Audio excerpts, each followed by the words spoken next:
Greetings, ladies and gentlemen, and welcome back to Episode 3 of Fair Game. We're playing Impossible Mission 2 on NES. We're entering Tower 7, which is the office complex level. Despite occasional slip-ups, we're making reasonably good time so far. However, going forward, we are entering the safe room of this tower already. This particular safe room is one of the ones that always gave me problems. For the most part, the only way out of the little chamber down below is to die. But it's actually the top portion of this particular level that's going to give you the most trouble. That bash bot and that sentry bot, both of them running around like they're high on caffeine, is a very dangerous combo. The key is getting to the terminal on the right side, which is harder than it sounds with how fast these two move. Interestingly, while that's a low gap and you can walk up it, Bashbot will kill you if he pushes you into it. Paired with Zappy Boy here, and you got a real challenge. It's not uncommon to wind up losing a few lives here just because of this freaking room. This is a rare case, however, where you absolutely have to use a landmine to get down below. You have to blow through the floor and use that hole to get down to the room below you. Aside from that, the usual rule regarding safe applies. If we're lucky, we only need one deactivator to reach the area below us. We do need to be quick and careful, though, because that thing is right inside laser range. So here's a trick that's vital to know if you're planning to beat this game. When you use a terminal, the item is still active even if you die. Now this includes...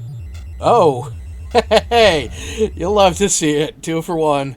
Now, obviously, if you die with a deactivator active, you still have the remaining time in it when you respawn. If you use a terminal and give yourself a landmine or time bomb, you will still have that landmine or time bomb when you respawn. A young Jaimas didn't know this and thought that you had to use the terminal each time, but no. You can use it well in advance and then use it later. Also, I went over it, and the music sequences are in fact the same in all the different versions of the game, though obviously they sound different depending on the platform. And as of right now, we have 3 of them.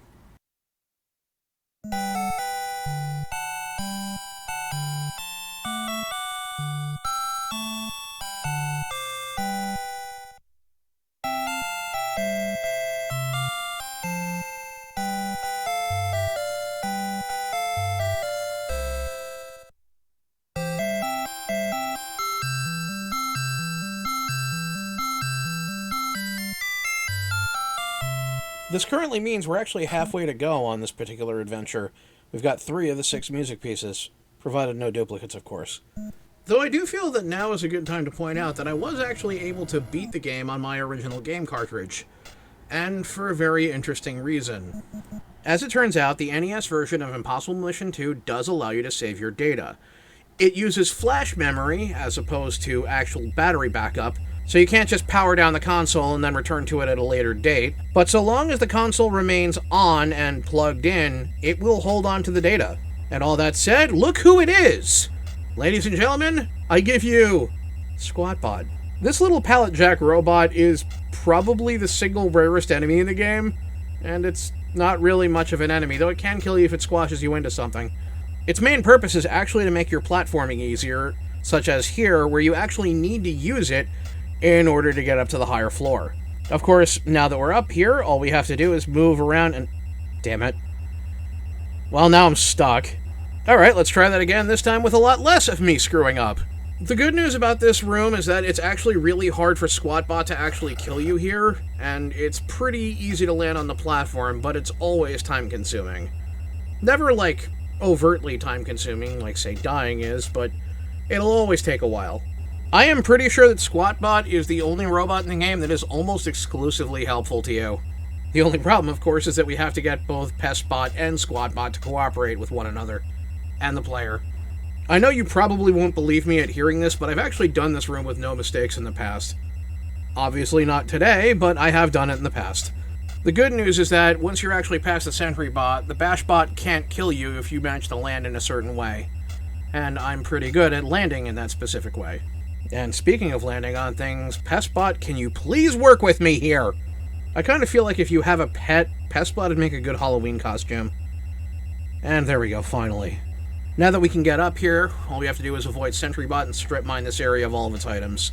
This particular Sentrybot never fires his eye lasers, and his main strategy is continually slowly advance towards the player. He is absolutely relying on the fact that contact is instant death. In addition to the main items you can find when you're searching, there's also 2 other things you can find. Sometimes you can find a time bonus. This will usually come in either a 10 or 30-minute bundle. Either one will give you additional time on your timer. The other item you can find is nothing. It's literally nothing. Things like landmines and time bombs can destroy things that you would otherwise search, so you have to be careful with those. The game will relocate codebreaker pieces if they're destroyed, but that's only if they actually have a place to go. Anyway, all we have to do is make our way to the other side of... Damn it. Good job, Jaimas. Supposedly, if you accidentally destroy a piece of furniture that has a codebreaker key in it, it will be relocated to a different part of the same tower, replacing time bonuses first and nothing second. In practice, however, even with this, it's really easy to softlock yourself if you're not careful. Always use your time bombs and landmines responsibly. So let's talk about the good doctor for a bit. Elvin Adam Bender, 62 years old as of this game. He is 5'4" and 120 pounds, so manlet confirmed. His current evil scheme, read the reason we're trying to stop him right now, is that he currently has a set of supercomputers trying to crack into the government's defense network. If successful, he will be able to seize control and use it to launch a nuclear weapon. Elvin's reason for doing this is mostly a case of unfocused revenge. He is hilariously misanthropic and hates most people. As it turns out, when he was working on his undergraduate degree, he was working on a new AI that he referred to as Elvin Jr. Had he been successful, Elvin Jr. would have been a self-teaching, self-replicating AI. However, while he was working on the first leg of the program, a massive power surge hit, flipping the breakers for pretty much the entire building that he was working in at the time. Elvin lost pretty much all of the work he put into Junior up until that point, and because he put so much time into Junior, he almost didn't earn his undergraduate degree, having to shore it up with electives in order to actually get over the finish line. He sees this as his opportunity to get revenge on an entire world that's basically treated him like crap. The thing is, Elvin isn't remotely heroic. He is an arrogant piece of crap. He is possessed of the kind of insane pettiness that normally you only see from Reddit users. He's the kind of person who hacked into the phone company's database and charged his mother a 5-hour call to Afghanistan because she unknowingly picked up the wrong kind of soft drink for him one time. Which means this gigantic doom fortress he's created for himself is essentially projection. It's built on stolen money he bilked out of other companies that he hacked into the databases of. He is paranoid, delusional, and essentially has become, at least in this game setting, the first large-scale computer-based terrorist. I kind of feel like he's an amazingly set-up villain for what he is. I mean, yeah, his motivations are stupid, but this came out in 1989. The time where Bowser and Ganon were still considered top-tier villains. One thing that, personally, I feel helps get across Elvin's menace without actually intending to do so, is actually the box art for this game. This is the very box that I saw when I was little. Look at this thing! That is magnificent! I want that poster-sized! For the record, the Impossible Mission 1 box is really good, too. One thing that will drive you absolutely insane if you're trying to look things up about this game, because believe me, it came up quite a few times when I was trying to, is that the vast majority of search engines will think that you are in fact looking for Mission Impossible. And there's a reason for that. When Epix made Impossible Mission, they were actually referencing Mission Impossible. But not the movies. They were referencing the TV show. The TV show is old. It's a trip if you ever go looking for it. I recommend it, actually. The early seasons of it are entirely black and white, but the later ones are all color.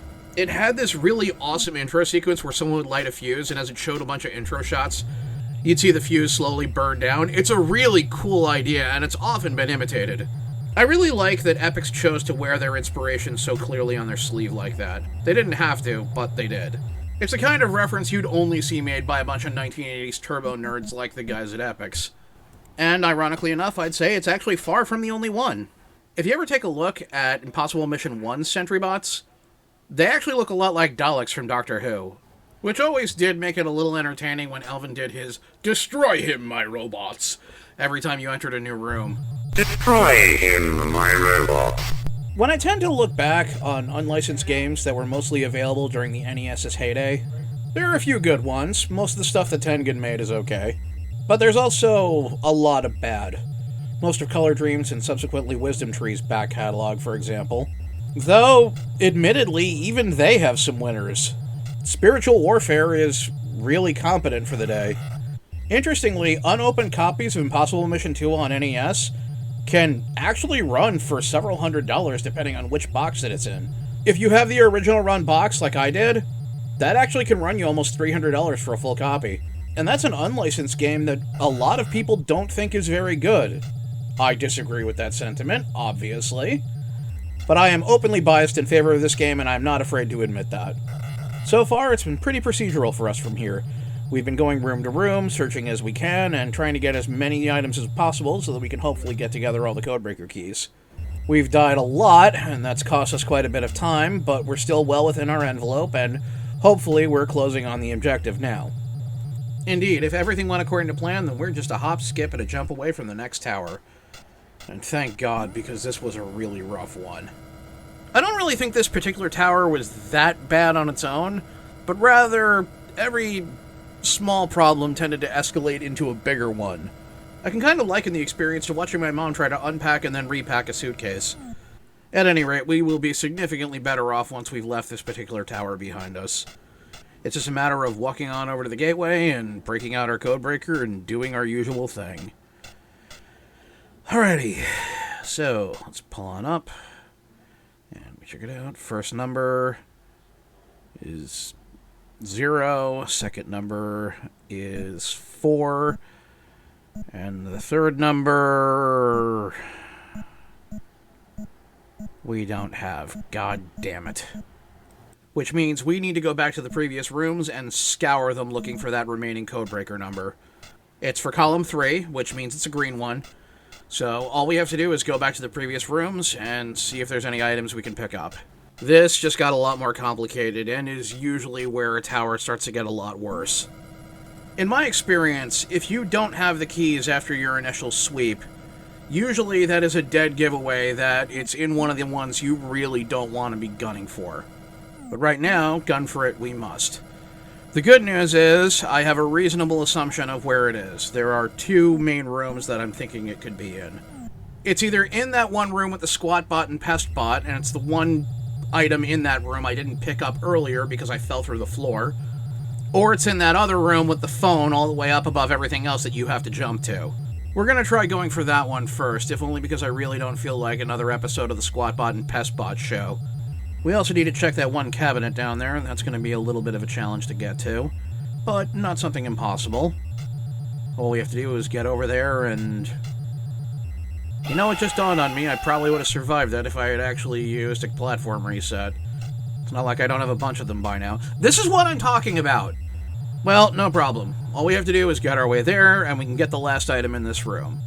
And let's do that, and... It's a blue number. So close, and yet so far. Well, folks, you know what that means. Process of elimination. It's gonna be in that room with the Squatbot and Pestbot. Damn it. God, I feel like an idiot on that one, because I was so close to getting it, and I accidentally screwed up the jump. Now we have to finagle our way back up there. But you know what? I'm gonna do something to make it worth our while. Trust me, it'll be worth it.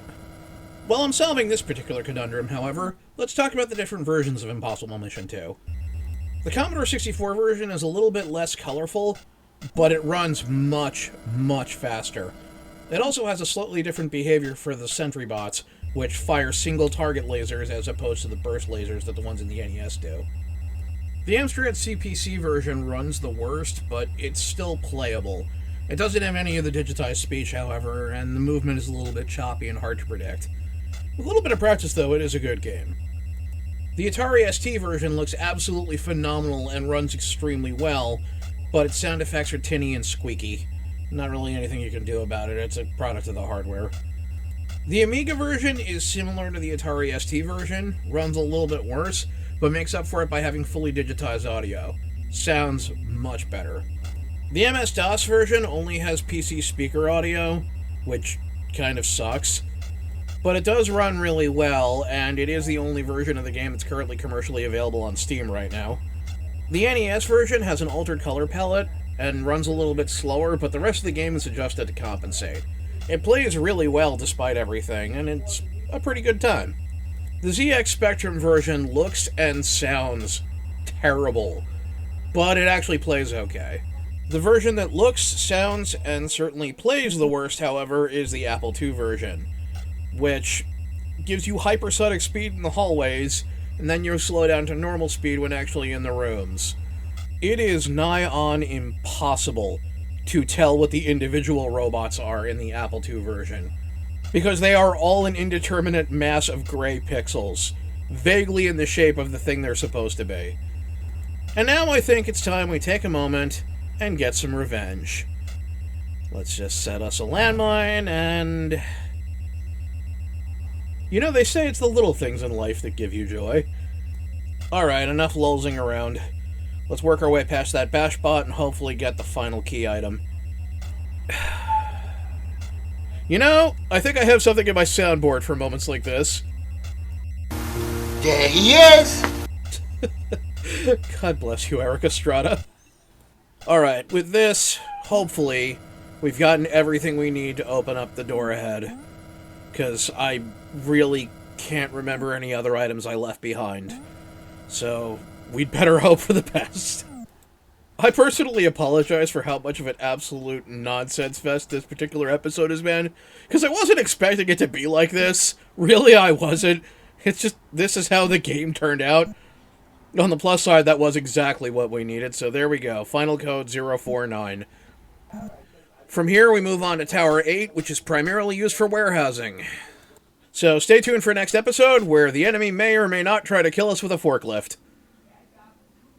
Nah, they're not going to kill us with a forklift. It's going to be the robots again. But we're going to get it done.